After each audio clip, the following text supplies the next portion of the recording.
welcome. This is Impact Asia with the stories that matter from across the globe. I'm Michelle Hussein. In today's program, we look at President Obama's budget challenge. He plans to spend almost $4 trillion, but also has to save to tackle the record-breaking US deficit. One casualty is likely to be NASA's project for a base on the moon. Does that mean that the next man on the moon will be Chinese or Indian? Israel admits it did fire white phosphorus shells towards a UN compound in Gaza last year. 2 senior army officers are disciplined. And how much difference does a year make? Thailand's finance minister is with us live from Bangkok, a year since he last told me of Thailand's economic challenge. Our Impact Asia headlines.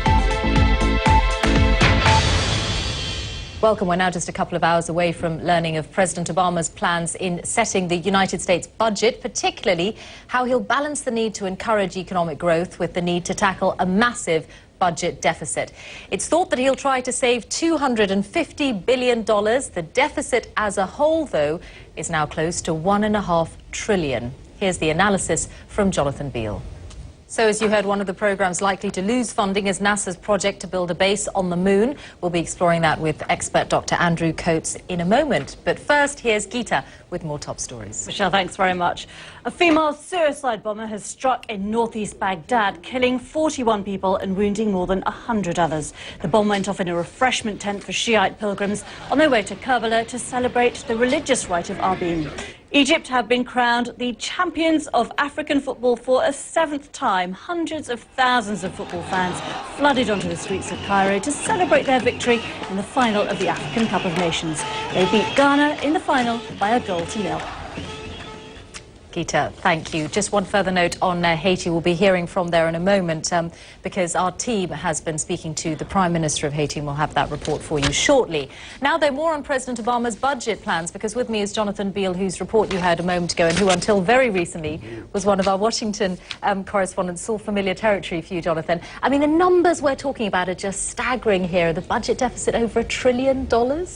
Yes, and the real problem is that after this budget, even though he's made cuts, it will still be a deficit of over $1 trillion. This budget is going to cost $3 trillion more than. The last budget cost more than $3 trillion. So there's no danger that Barack Obama is going to appear like a miser here. He's still going to have that perception that he's spending a lot of money. One of our team in Haiti. There's lots more about Haiti on our website, including more on the other story emerging from there, the Baptist missionaries who've been arrested while they were allegedly trying to take children out of the country. Do have a look at bbc.com/news if you can. And also you can get in touch with me and the Impact Asia team on Twitter. Just follow at Michelle Hussein BBC.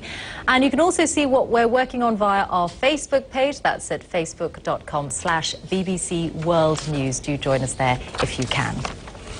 Now, I'll have the Impact Asia headlines coming up in just a moment. Also, this was the Thai finance minister speaking to me a year ago when he was just days into the job. So how much progress has the Thai economy made in these last 12 months? Our newsmaker interview is with Korn Chatakavani live from Bangkok in a moment.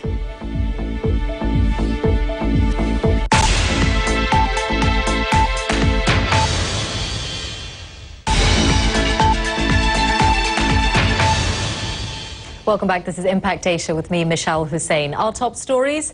President Obama is set to announce his plans for next year's budget. He's expected to pledge more investment in job creation, but cuts in some areas to try to balance the deficit. And the Israeli army says it's disciplined 2 officers in connection with an incident during the Gaza conflict last year when a UN warehouse was set on fire by Israeli artillery shells.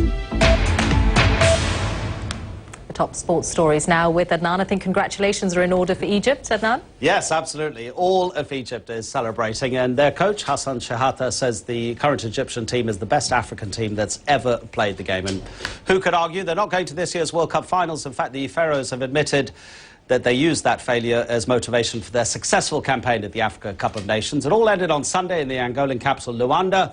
Egypt beating Ghana 1-0, winning the trophy for a record 3rd time in a row. That's it. Sorry about the voice, Michelle. You can go off and rest it now. It's allowed. Thanks, Adnan Nawaz there. And that's it for today from me and the Impact Asia team. On the day that President Obama will unveil the United States budget, it is a difficult balancing act for him. He is grappling with a record-breaking budget deficit, which currently stands at well over $1 trillion. Do join us at the same time tomorrow if you can. We'll have the news of the Oscar nominations. We'll be discussing the films that are nominated for Oscars on tomorrow's programme. And if you can, do sign up to follow us on Twitter at Michelle Hussein BBC is how to do that. For now, from me and the Impact Asia team, until tomorrow, goodbye.